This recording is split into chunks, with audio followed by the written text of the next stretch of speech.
ఇంటి దగ్గరుండి చదువుకుంటున్నప్పుడు మన లైఫ్ ఒకలా ఉంటుంది. హాస్టల్‌లో ఉండి చదువుకుంటున్నప్పుడు మన లైఫ్ ఇంకోలా ఉంటుంది.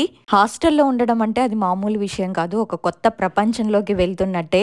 కొత్త కొత్త వ్యక్తులు అందరూ కూడా ఒకలా ఉండరు. వాళ్ళతో మనం రూమ్ షేర్ చేసుకోవాలి. ఫ్రెండ్‌షిప్పు, గొడవలు, ఏడుపులు అబ్బో! చెప్పుకుంటూ పోతే ఇలానే చాలానే ఉంటాయి. అలా స్టడీస్ కోసమని హాస్టల్‌కి వెళ్ళిన ఒక అమ్మాయి లైఫ్ అనేది వాళ్ళ రూమ్‌మేట్స్ చేసిన ఒక పిచ్చి పని వల్ల రిస్క్‌లో పడింది. ఇది విజయవాడ గర్ల్స్ హాస్టల్లో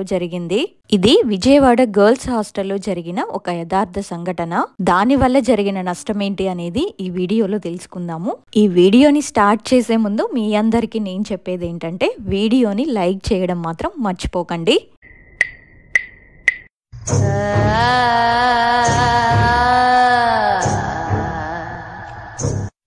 నా పేరు మాయ. నేను పుట్టింది పెరిగింది మొత్తం రాయలసీమలోనే. కానీ నా 10th అయ్యాక ఇంటర్ కోసమని విజయవాడ గర్ల్స్ హాస్టల్లో జాయిన్ అయ్యాను. ఇంటర్మీడియట్లో నేను బైపీసీ తీసుకున్నాను. మా ఊరి నుంచి విజయవాడ వెళ్ళడానికి ఒక నైట్ అంతా బస్ జర్నీ చేయాల్సి ఉంటుంది. ఆ హాస్టల్ ఎలా ఉంటుందంటే రూమ్కి వచ్చి 5 మెంబర్స్ ఉంటారు. కానీ మా రూమ్లో మాత్రం మేము 4 మెంబర్సే ఉంటాము. 5th పర్సన్ ఎవరు లేరు కాబట్టి 5th బెడ్ అనేది ఖాళీగానే ఉంటుంది. మా రూమ్లో నాతో పాటు శ్వేత, సత్య, హంస మేముండేవాళ్ళం. ఆ హాస్టల్లో జాయిన్ అయిన తర్వాత కొన్ని మంత్స్ వరకు నేను బానే ఉన్నాను. జనరల్గా ఇంటర్మీడియట్ ఫస్ట్ ఇయర్ జాయిన్ అయిన వాళ్ళకి హాస్టల్లో 1 మంత్ తర్వాత హోమ్ సిక్ హాలిడేస్ ఇస్తారు. కానీ మా సిలబస్ షెడ్యూల్ ప్రకారం మాకైతే 2.5 మంత్స్ తర్వాత హోమ్ సిక్ హాలిడేస్ ఇచ్చారు. మేమందరం కూడా హోమ్ సిక్ హాలిడేస్ కి మా ఊర్లు వెళ్ళేసి మళ్ళీ తిరిగి హాస్టల్కి వచ్చేసాము. ఇంటికి వెళ్ళేసి వచ్చాం కదా, ఆ వచ్చిన రోజు మేమందరం చాలా హ్యాపీగా ఉన్నాము. మా క్లాసెస్ కూడా అయిపోయినాయి, స్టడీ అవర్స్ కూడా అయిపోయినాయి. ఇంకా నైట్ 10 అయ్యింది. అప్పుడు మా రూమ్ లో ఉండే శ్వేత మాతో ఏం చెప్పిందంటే తను హోమ్ సిక్ హాలిడేస్ కి ఇంటికి వెళ్ళినప్పుడు వాళ్ళ ఇంటి పక్కన ఉండే పిల్లలు తనకి చార్లీ చార్లీ గేమ్ గురించి చెప్పారంట. మా అన్నయ్య వాళ్ళు చార్లీ చార్లీ గేమ్ ఆడారు. ఆ గేమ్ ఆడితే నిజంగా దయ్యం వస్తుంది తెలుసా అని తనతో ఇలా చెప్పారంట. తను అది మాతో చెప్పి మనం కూడా ఒకసారి ట్రై చేద్దామే, నిజంగా దయ్యం వస్తుందేమో చూద్దాము అని చెప్పింది. అసలు చార్లీ చార్లీ గేమ్ అంటే ఏంటి, ఎలా ఆడతారు అని హంస అడిగింది. ఏం లేదే, అసలు చాలా సింపుల్ తెలుసా. ఒక పేపర్ మీద ప్లస్ షేప్ లో లైన్స్ వేస్తారు. అలా వచ్చిన 4 కాలమ్స్ లో కూడా ఎస్ నో అని క్రాస్ గా రాస్తారు. సపోజ్ మనం ఫస్ట్ ఎస్ రాసామనుకో, ఆ తర్వాత నో అని రాయాలి, తర్వాత ఎస్, తర్వాత నో అని ఇలా రాయాలి. అలా రాసిన తర్వాత 2 పెన్సిల్స్ తీసుకొని పేపర్ మీద ఉన్న లైన్స్ పైన ఒకదాని మీద ఒకటి బ్యాలెన్స్ అయ్యేలా పెడతాము. కరెక్ట్ గా అర్ధరాత్రి 12ంటికి లైట్స్ అన్ని ఆఫ్ చేసి మన నలుగురం కూడా దాని చుట్టూ కూర్చొని ఒకరి చేతులు మరొకరు పట్టుకొని దయ్యాన్ని పిలుస్తామన్నమాట. ఇదే game. Charlie Charlie are you there అని అడగాలి. ఒకవేళ అక్కడ ఏదైనా నెగిటివ్ ఎనర్జీ ఉంటే మనం పెట్టిన పెన్సిల్ దానంతట అదే కదిలి ఎస్ అని చూపిస్తుంది. మనం అడిగే క్వశ్చన్స్ అన్నిటికీ కూడా ఎస్ ఆర్ నో అని చెప్తుంది ఆ ఆత్మ. ఒకవేళ ఆ పెన్సిల్లో ఏ మూమెంట్ కూడా లేకపోయిందనుకో దయ్యం లేదని. అంతే, చాలా సింపుల్ ఈ గేమ్ తెలుసా అని తను ఇలా చెప్తుంటే నేనేమో ఏంటి దయ్యాన్ని పిలుస్తారా, అసలే నాకు దయ్యాలంటే చాలా భయం, అసలే ఒకవేళ నిజంగా అది వచ్చిందనుకో మనల్ని ఏదో ఒకటి చేసిద్ది, అసలు ఇలాంటి గేమ్స్ అనేవే వద్దు, నేనైతే ఆడను, మీకు ఇంట్రెస్ట్ ఉంటే మీరు ఆడుకోండి అని వాళ్లతో చెప్పేసి నేను ఇంకో ఫ్రెండ్ ని కలవడానికి వేరే రూమ్ కి వెళ్ళాను. నేను వెళ్ళిన తర్వాత వీళ్ళేం చేశారంటే ఈ శ్వేత వాళ్ళతో ఏం చెప్పిందంటే, ఓసే తను అలాగే చెప్తుందిలే, అది వెళ్తే వెళ్ళిపోయిందిలే, మన ముగ్గురం ఆడదాం, ఒకవేళ అది నిజంగానే వస్తే మన ఫ్యూచర్ లో ఏమేం జరుగుతుందో కూడా మనం అడిగి తెలుసుకోవచ్చంట, మన ఫ్యూచర్ కూడా చెప్తుందంట అని చెప్పేసరికి ఇంకా వాళ్ళు కూడా సరే అన్నారు. నేనేమో నా ఫ్రెండ్ దగ్గరికి వెళ్ళేసి అక్కడే ఒక 1 అవర్ ఉండి 1 అవర్ తర్వాత నా రూమ్ కి వచ్చాను. ఎందుకంటే మా హాస్టల్లో ఏంటంటే రాత్రి 12 అయ్యే టైంకి మా వార్డెన్ అందరినీ ఎవరి రూమ్ కి వాళ్ళని పంపించేస్తుంది. 12ంటికల్లా లైట్స్ అన్ని ఆఫ్ చేస్తారు. ప్రతి రూమ్ కి వచ్చి తను చెక్ చేస్తారనమాట వీళ్ళు పడుకున్నారా లేదా అని. నేను రూమ్ కి వచ్చి చూసేసరికి మా రూమ్ మేట్స్ అందరూ చార్లీ చార్లీ గేమ్ సెటప్ చేసి ఆడడానికి రెడీగా ఉన్నారు. నేను అదంతా చూసి ఎందుకు ఇలాంటి గేమ్స్ అన్ని ఆడుతున్నారు అని చెప్పిన వాళ్ళు ఏం కాదులేరా కూర్చో అని బెడ్ మీదకి లాగేశారు నన్ను కూడా. ఈలోపు మా హాస్టల్ వార్డెన్ వచ్చి మా డోర్ కొట్టి పడుకోండి ఇంకా అని చెప్పి వెళ్ళిపోయారు. మా రూమ్ లో మొత్తం 5 కార్డ్స్ ఉన్నాయని చెప్పాను కదా, 4 కార్డ్స్ మాత్రం అస్సలు గ్యాప్ లేకుండా ఒకదానికొకటి కలిపి ఉంటుంది. 5th కార్డ్ మాత్రం ఒక సైడ్ కి సపరేట్ గా ఉంటుంది. వీళ్ళు ఆ 4 బెడ్స్ మీదే కూర్చొని గేమ్ మొత్తం సెటప్ చేశారు. నేను రూమ్ లోకి వెళ్ళక ముందే నా రూమ్మేట్స్ ముగ్గురు కూడా వాళ్ళు ఆల్రెడీ గేమ్ ని స్టార్ట్ చేశారు కూడా. ఇంకా నేను వెళ్ళిన తర్వాత నా ఫ్రెండ్ సత్య మళ్ళీ Charlie Charlie are you there అని గేమ్ ని మొదలు పెట్టింది. మొదటిసారి అడిగింది, సమాధానం లేదు. రెండోసారి కూడా అడిగింది, కానీ పెన్సిల్స్ అన్ని నార్మల్ గానే ఉన్నాయి. ఇంకా తను మాతో ఏం చెప్పిందంటే 2 times అయిపోయాయి, ఇంకా లాస్ట్ టైం అన్నమాట. ఈసారి పెన్సిల్ గనక కదలకపోతే రూమ్ లో ఎలాంటి నెగిటివ్ ఎనర్జీ కూడా లేదని మనం గేమ్ ఆపేసి పడుకుందాము అని చెప్పింది. సరే అన్నాము. తను 3rd time అడిగింది, Charlie Charlie are you there అని. హాస్టల్ మొత్తం కూడా నిశ్శబ్దంగా ఉంది. ఇంకా మేమందరం చూస్తుండగానే 3rd time పిలిచినప్పుడు తను పెన్సిల్ దానంతక అదే ఎస్ అని చూపించింది. అసలు ఆ పెన్సిల్ కదలడం చూసిన తర్వాత మేమందరం చాలా భయపడిపోయాము. అది చూసిన హంస ఏమందంటే, ఒసే గాలి వల్ల ఏమైనా కదులుంటుందిలే, మీరెవ్వరు కూడా భయపడకండి, విండో ఏమైనా ఓపెన్ లో ఉందేమో, నేను వెళ్ళి క్లోజ్ చేసి వస్తానని బెడ్ మీద కూర్చున్న తను లేచి కిందకి దిగి వెళ్ళింది. కిటికీ దగ్గరికి వెళ్లి చూస్తే మా రూమ్ లో ఉన్న కిటికీలన్నీ క్లోజ్ అయి ఉన్నాయి. మా రూమ్ లోనే వాష్రూమ్ కూడా ఉంటుంది. వాష్రూమ్ డోర్ కూడా క్లోజ్ చేసింది. దానికి తోడు మా రూమ్ డోర్ కూడా క్లోజ్ చేసింది. అండ్ ఏసీ కూడా ఆఫ్ లోనే ఉంది. మా హాస్టల్లో ఏంటంటే ఫ్యాన్స్ ఉండవు, మొత్తం ఏసీనే మా రూమ్స్ లో కూడా. అదంతా చూసిన హంస ఇంకా భయంతో పరిగెత్తుకుంటూ మా దగ్గరకు వచ్చి బెడ్ ఎక్కింది. అన్ని క్లోజ్ చేసి ఉన్నాయే, కానీ పెన్సిల్ ఎలా మూవ్ అయింది, నిజంగా ఈ రూమ్ లో ఏదైనా ఉందంటావా అని తను భయపడుతుంటే, సత్యము నిజంగానే ఏదైనా ఆత్మ వచ్చిందేమోనే, అసలు వచ్చింది ఏ ఆత్మో కనుక్కుందాం ఉండని చెప్పి తను, నువ్వు ఫీమేల్ ఆత్మవా అని అడిగింది. తను అడిగిన వెంటనే పెన్సిల్ దానంతట అదే కదిలి నో అని చూపించింది. ఇంకా మాకు అర్థమైపోయింది వచ్చింది మగదయ్యం అని. మేమందరం కూడా భయపడుతుంటే ఈ సత్యమో, ఆగండి మన ఫ్యూచర్ ఎలా ఉంటుందో అడుగుదామని క్వశ్చన్స్ అడగడం స్టార్ట్ చేసింది. నేను నా ఫ్యూచర్ లో బాగా సెటిల్ అవుతానా అని అడిగింది. దానికది ఎస్ అని చూపించింది. అదంతా చూసిన నేనేమో, చాలే ఆపండి, మీలో ఒకరే ఆ పెన్సిల్ ని మూవ్ అయ్యేలా నోటితో గాలి ఊదుతున్నారు కదా అని అడిగాను. వాళ్ళేమో ప్రామిస్ అసలు మేమేమీ చెయ్యట్లేదు అన్నారు. ఇంకా నాకు టెన్షన్ మొదలయ్యింది. మిగిలిన వాళ్ళు కూడా అసలు అవేవి పట్టించుకోకుండా వాళ్ళు కూడా వాళ్ళ గురించి అడగడం స్టార్ట్ చేశారు. ఒక అమ్మాయి ఏమో నా లవర్ తో నాకు పెళ్ళవుతుందా అని అడిగింది. ఇంకా సడన్ గా హంస ఇలా అడిగింది, నువ్వు మాయ స్నానం చేస్తుంటే చూస్తున్నావా అని ఇలా అడిగింది. తను అలా అడగగానే నేను హంసని కోపడ్డాను. మీరందరేమో మంచి క్వశ్చన్స్ అడిగారు, నా గురించి ఎందుకే ఇలాంటి క్వశ్చన్ అడిగావు అని నేను దాని మీద కోపడ్డాను. దానికి తనేమో, ఎందుకే అంతగా సీరియస్ అవుతున్నావు, ఏదో సరదాగా అడిగానులే అని అంది. మేమిద్దరం కూడా ఇలా గొడవ పడుతున్నప్పుడు సడన్ గా పెన్సిల్ ఒక్కసారిగా కంప్లీట్ గా రౌండ్ గా గిరా గిరా తిరిగేసి ఎస్ అని చూపించింది. మేమందరం కూడా భయపడిపోయాము. నాకు ఇంకా బాగా కోపం వచ్చేసి అరిచేసే వాళ్ళ మీద, అయినా మీరు ఇలాంటి పిచ్చి పిచ్చి గేమ్స్ ఎందుకు ఆడుతున్నారు, పైగా పెన్సిల్ ని కూడా మీలో ఒకరే కావాలని నోటితో ఊదుతున్నారు, ఇప్పుడు కూడా మీరే దాన్ని మూవ్ చేశారు కదా అని నేను వాళ్ళని అడిగితే, వాళ్ళేమో మాయా నిజంగా ప్రామిసే, అసలు మేము ఏం చెయ్యలేదు అని వాళ్ళు కూడా భయపడిపోయారు. ఇంకా నేను కోపంలో అక్కడి నుంచి లేచి మా ఆపోజిట్ రూమ్ కి వెళ్ళి అక్కడే ఆ రోజు రాత్రంతా వాళ్ళతో పాటే పడుకున్నాను. ఆ తర్వాత రోజు పొద్దున్నే మళ్ళీ నేను రూమ్ కి వెళ్ళాను. ఇంకా వాళ్ళందరూ కూడా సారీనే, ఇలా జరుగుతుందని మేము అనుకోలేదు అని వాళ్ళు నాకు సారీ చెప్పారు. అయినా సరే నేను వాళ్ళతో మాట్లాడలేదు. మేము ఇంకా క్లాసెస్కి వెళ్ళిపోయాము.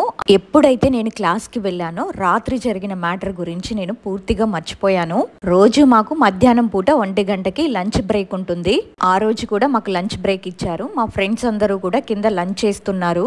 మేము మొత్తం 4 కానీ మా రూమ్ లో ఉంది ఒక్క బాత్రూమే కాబట్టి మాకు డేలో మొత్తం బ్రేక్ 4 hours ఇస్తారు. సో ఒక్కొక్కళ్ళము 1 hour బాత్రూమ్ యూజ్ చేసుకుంటాము. అలా ఆ రోజు వాళ్ళందరూ కింద లంచ్ చేస్తున్నప్పుడు నేనేమో స్నానం చేయాలి అని రూమ్ కి వెళ్ళాను.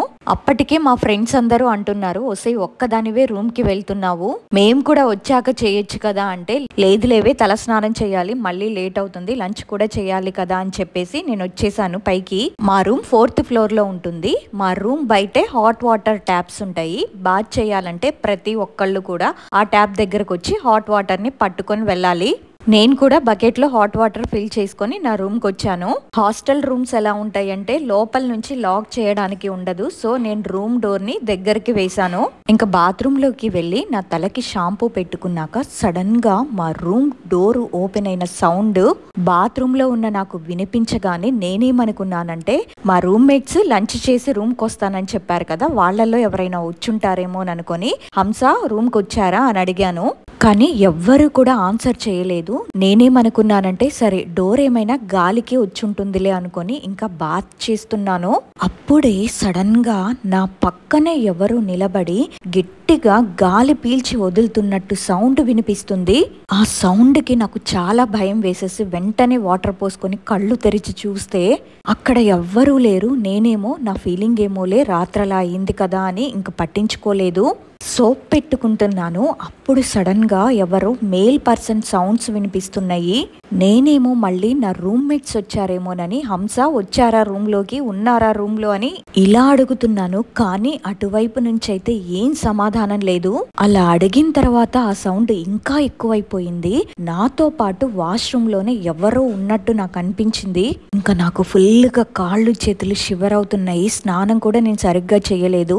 ఇంకా మధ్యలోనే మాకేంటంటే బట్టలు వేసుకోవడానికి బాత్రూమ్ లో హ్యాంగర్ ఉండదు. సో టవలు బట్టలు మొత్తం బాత్రూమ్ డోర్ పైనే వేస్తాము. విడిచిన బట్టలు వేయడానికేమో పక్కనే ఒక టబ్ లా ఉంటుంది, అందులో వేసేయాలి.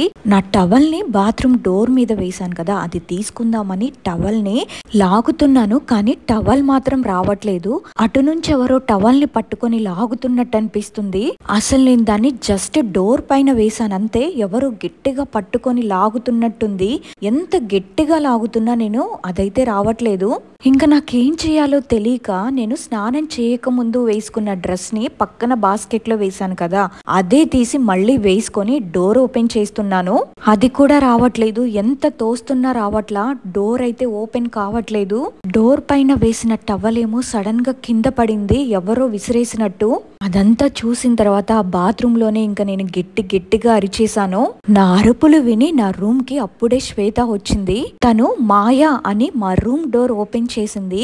నేను ఆల్మోస్ట్ 15 నిమిషాల నుంచి బాత్రూమ్ డోర్ ఓపెన్ చేయాలి అని లాగుతున్నాను.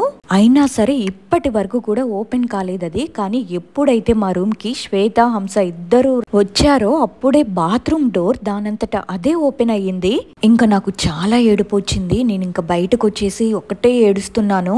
అది చూసిన మా ఫ్రెండ్స్ ఏమో ఏమైందే ఎందుకలా ఏడుస్తున్నావు అని అడిగారు. దానికి నేను ఇలా అయ్యిందని మొత్తం చెప్పేశాను. వాళ్ళేమో రాత్రి జరిగిన విషయానికి నువ్వు భయపడ్డావు అంతే, అంతకు మించి ఏం లేదు, ఏం కాదు అని నన్ను ఊరుకోబెట్టారు.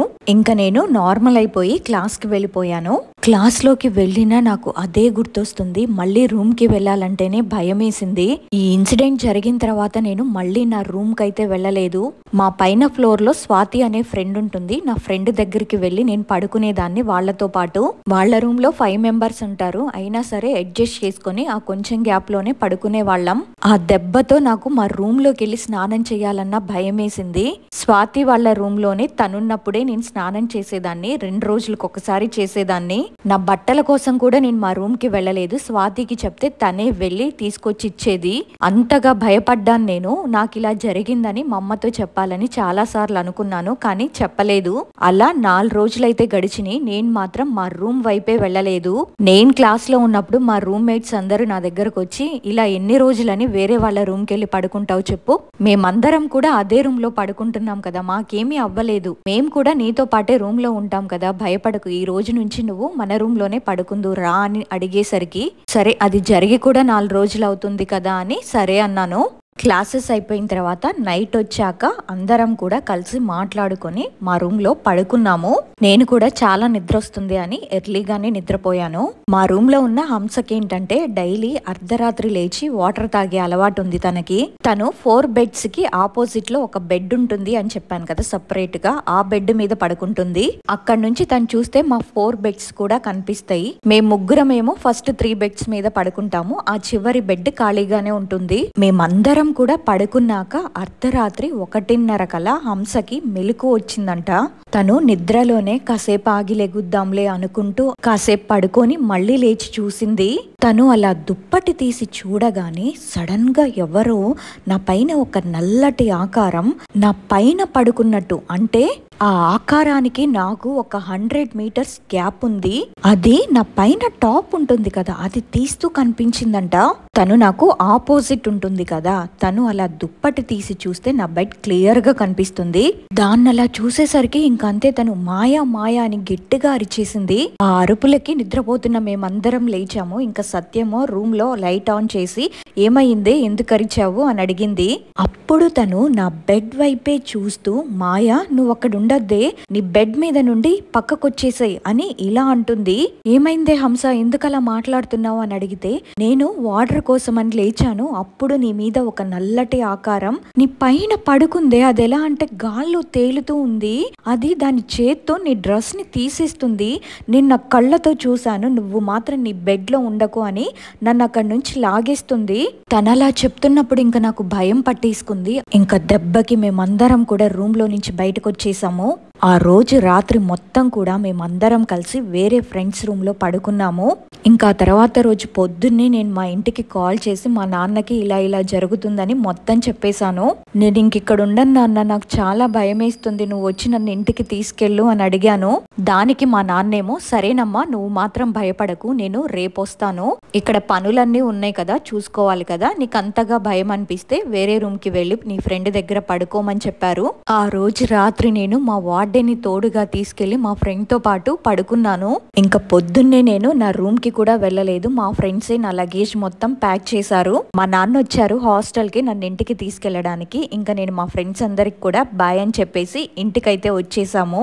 ఆ తర్వాత రోజు మా అమ్మ వాళ్ళు నన్ను ఒక హనుమాన్ టెంపుల్ కి తీసుకొని వెళ్లారు. అక్కడ గుడిలో ఉన్న పూజారికి అమ్మాయి వాళ్ళ హాస్టల్లో ఇలా ఇలా జరిగిందని చెప్పారు. అప్పటి నుంచి పాప చాలా భయపడుతుంది అని చెప్పేసరికి ఆయన దేవుడి కుంకుమ ఇచ్చారు. ఇంకా నాకు ఒక తాయెత్తుని కూడా ఇచ్చారు. ఆయన తాయెత్తుని ఇస్తూ, దీన్ని మాత్రం కొన్ని నెలల వరకు నీ చేతికే ఉంచుకోవాలి, ఎట్టి పరిస్థితుల్లోనూ దీన్ని తీయకు, అయినా అలాంటి ఆటలు ఎవరైనా ఆడతారా అని ఆ పూజారి గారు నన్నే తిట్టారు. కొన్ని ఉంటాయమ్మా, అవి మీకు తెలీదు, ఒకసారి కనుక అవి మన దగ్గరికి వచ్చాయో మళ్ళీ వాటిని తిప్పి పంపించడం చాలా కష్టం, ఇలాంటి ఆటలు ఎప్పుడూ ఆడకు అని చెప్పారు. నేను కాదు ఆడింది, మా ఫ్రెండ్స్ ఇలా చేశారని చెప్తే, సరే కొన్ని రోజుల వరకు కాలేజ్కి అయితే పంపించకండి, ఒక నెల పాటు మీ ఇంట్లోనే ఉంచండి అని చెప్పారు. ఆ స్వామీజీ అసలు ఆత్మ ఎవరో మాతో అయితే ఏం చెప్పలేదు, కానీ మా ఊర్లోనే మా నాయనమ్మ వాళ్ళు కూడా ఉంటారు. ఒక రోజు నేను మా నానమ్మ వాళ్ళ ఇంటికి వెళ్తే మా నానమ్మ అప్పుడు నాతో చెప్పింది, ఆ పూజారి గారు మా నాన్నమ్మతో చెప్పారంట, మీ మనవరాల్ని ఒక మగాత్మ ఆవహించింది, ముందే తను భయపడి ఇక్కడికి వచ్చింది కాబట్టి సరిపోయింది, లేకపోతే చాలా ప్రమాదం జరిగేది, ఇకనైనా మీ మనవరాల్ని జాగ్రత్తగా ఉండమని చెప్పండి అని చెప్పారంట. ఈ ఇన్సిడెంట్ జరిగిన తర్వాత చాలా నెలల వరకు కూడా నేను బాగా భయపడ్డాను. తర్వాత స్లోగా నార్మల్ అయ్యాను. ప్రెసెంట్ ఇప్పుడు నేను మెడిసిన్ కంప్లీట్ చేసి పీజీ చేస్తున్నాను. సరదా కోసం అని నా ఫ్రెండ్స్ స్టార్ట్ చేసిన గేమ్ తో ఇలా నాకు ఎఫెక్ట్ అయ్యింది. ఇలా సరదా కోసం అని ఎవ్వరు కూడా ఇలాంటి గేమ్స్ ఆడి సఫర్ అవ్వకూడదని నేను నా లైఫ్ లో జరిగిన ఎక్స్పీరియన్స్ ని మీతో షేర్ చేసుకుంటున్నాను. ఈ ఇన్సిడెంట్లో నాకు పెద్ద ఎఫెక్ట్ చూపించకపోయినా సరే నేను చాలా మంత్స్ వరకు ఈవెన్ స్నానం చేయాలన్నా బాగా భయపడిపోయేదాన్ని.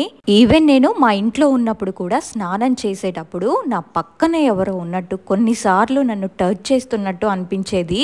చాలా భయపడిపోయి స్నానం కూడా మధ్యలో ఆపేసి ఏడుస్తూ వచ్చేసేదాన్ని. కొన్ని రోజుల వరకు మా అమ్మని తోడుగా తీసుకెళ్లాను. మా అమ్మ అలా బయట కూర్చుంటే నేను బాత్రూమ్ లో గబగబా 2 చెంబులు పోసుకొని వచ్చేసేదాన్ని. ఇంకా ఆ తర్వాత రోజు భయపడ్డం ఎందుకు, ఏదైతే అది అయ్యిందని ధైర్యం చేశా. కొన్ని రోజులకి నాకు ఆ ఫీలింగే, అంటే ఎవరో ఉన్నట్టు ఇలాంటి ఫీలింగ్ అనేది ఆగిపోయింది. సో తెలిసి తెలియక ఇలాంటి గేమ్స్ స్టార్ట్ చేసి ఎవ్వరూ కూడా అన్నెసెసరీగా రిస్క్ లో పడొద్దు అని నా ఒపీనియన్. చాలా మంది కూడా తెలిసి తెలియక ఇలాంటి గేమ్స్ ఆడుతూ ఉంటారు. వాళ్ళకి ఇది ఒక చిన్న ఎగ్జాంపుల్ లా ఉండాలి. ఇది నా లైఫ్ లో జరిగిన ఒక హారర్ ఎక్స్పీరియన్స్. తనే కాదు, మనకి రాజమండ్రి నుంచి ప్రసన్న గారు కూడా ఈ చార్లీ గేమ్ గురించి తన ఎక్స్పీరియన్స్ ని షేర్ చేసుకున్నారు మనతో. అదేంటంటే, నాకు డెలివరీ అయిన తర్వాత నేను మా అమ్మ వాళ్ళతో ఉన్నాను. నాకు ఒక బాబు పుట్టాడు. వాడికప్పుడు 6th మంత్. బాబు ఎర్లీగా పడుకున్నాడని చెప్పి ఆ రోజు నేను, మా చెల్లి, తన ఫ్రెండ్స్, ఇంకా మా గల్లీలో బ్యాచ్ మేమందరం కలిసి చాలా సరదాగా చార్లీ గేమ్ ఆడాము. అప్పుడైతే ఏం రాలేదు. ఆ గేమ్ ని మేమందరం చాలా కామెడీగా తీసుకొని అర్ధరాత్రి 11:30కే కంప్లీట్ చేసాము. ఆ తర్వాత డిన్నర్ చేసి మేము పడుకోవడానికి వెళ్ళినప్పుడు అప్పటి వరకు కూడా పడుకున్న మా బాబు అర్ధరాత్రి 12ంటికి లేచి సడన్ గా ఏడవడం మొదలు పెట్టాడు. ఎంతమంది ఏం చేసినా ఆఖరికి ఎత్తుకొని జోలపాడినా సరే వాడి ఏడుపైతే మేము కంట్రోల్ చేయలేకపోయాము. అసలు వాడు ఎందుకు ఏడుస్తున్నాడో కూడా మాకు అర్థం కాలేదు. ఇంకా ఆ టైంలోనే మా ఇంటి పక్కనున్న అక్కని పిలిచాము. ఇంకా ఏం చేయాలో అర్థం కాక ఆ అక్కేమో బాబుకి ఏమైనా కడుపులో నొప్పిగా ఉందేమో అందుకే ఏడుస్తున్నాడేమో అనేసరికి ఇంకా అర్ధరాత్రి అప్పటికప్పుడు మెడికల్ షాప్కి వెళ్ళి కడుపులో నొప్పికి మెడిసిన్ తీసుకొచ్చి వేసినా సరే వాడు ఏడుపైతే ఆపలేదు. ఇంకా మాకెందుకో అనుమానం వేసి బాబు దగ్గర బైబుల్ పెట్టి ప్రేయర్ చేసేసరికి అప్పుడు పడుకున్నాడు వాడు. అప్పుడు టైం వచ్చేసి 3:40 అయ్యింది. దాదాపు వాడు 3:30 గంటల వరకు ఆపకుండా ఏడుస్తూనే ఉన్నాడు. ఆ ఇన్సిడెంట్ ని తలుచుకుంటే ఇప్పుడు కూడా నా చేతులు వణుకుతున్నాయి. చార్లీ చార్లీ గేమ్ అనేది రియల్ అండ్ చాలా డేంజరస్. సో ఈ గేమ్ ఆడి నాలాగా ఎవ్వరు సఫర్ అవ్వకూడదాక వీడియో చేయండి అని తన ఎక్స్పీరియన్స్ ని మనతో షేర్ చేసుకున్నారు. అదండి మన సబ్స్క్రైబర్స్ లైఫ్ లో జరిగిన ఇన్సిడెంట్స్. వీళ్ళు ఈ గేమ్ గురించి చెప్తున్నప్పుడు నాకు కూడా చాలా ఇంట్రెస్ట్ గా అనిపించింది. ఒక పాయింట్ ఆఫ్ టైంలో నాకేమనిపించిందంటే ఆ గేమ్ ఆడుతూ వీడియో షూట్ చేసి యూట్యూబ్ లో పెడదాము అనిపించింది. కానీ ఇంత చెప్పిన తర్వాత కూడా ఎవరైనా ఆడతారా? నేనైతే అస్సలు అలాంటి ఆటలైతే ఆడను. సో సరదా కోసమని ఆత్మలతో గేమ్స్ ఆడకండి, అవి మన లైఫ్ ని స్పాయిల్ చేస్తాయి. మరి మీకు కూడా ఈ గేమ్ గురించి ఏమైనా ఎక్స్పీరియన్సెస్ ఉన్నాయా? ఉంటే నాతో షేర్ చేసుకోండి. విన్నారు కదా వీళ్ళిద్దరి ఇన్సిడెంట్స్. విన్న తర్వాత మీకేమనిపించిందో కమెంట్ చేయండి. అలాగే ఈ వీడియో గనక నచ్చినట్టయితే తప్పకుండా ఒక లైక్ చేయండి. ఇంకొక మంచి రియల్ హారర్ ఎక్స్పీరియన్స్ తో మళ్ళీ కలుద్దాం. అంతవరకు బై బాయ్.